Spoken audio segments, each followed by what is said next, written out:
waxaan ahay Muniira inantii hawsheedu maalmaha social media dhex socotay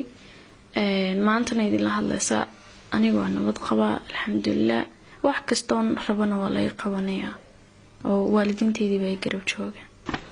laarskobigi aloosha iyo dhuunto dhan la mariyay isagana waka wax xanuun oo ay qabtaa ma jirto wiigu yiri waxba uma haysano laakiin cidda dambe ee waxa ku kacda insha Allah minna kareem sharciga uma la tigsan doona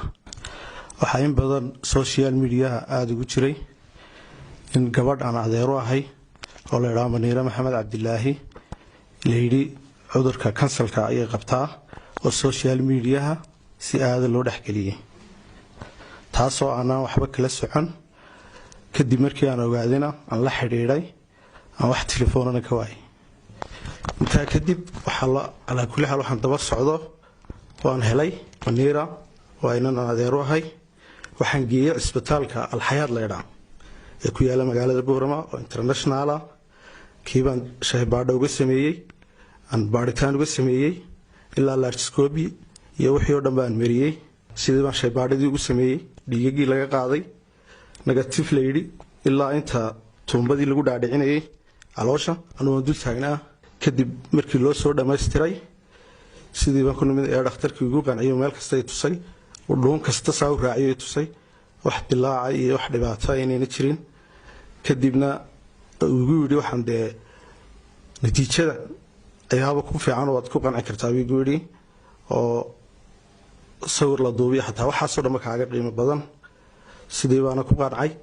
waxa la wixii jawaabihii ay soo saareen waa kuwan ay shaybaadhadeedii tahay shaybaadkii natiijada waka oo wada negative laarskobigi aloosha iyo dhuunto dhan la mariyay isagana waka wax xanuun oo ay qabtaa ma jirto wiigu yiri waxaan ahay Muniira inantii hawsheedu maalmaha social media dhex socotay maantana idin la hadlaysa anigoo nabad qaba alxamdulillah waxaan joogaa meel amaana oo guriga adeerkaya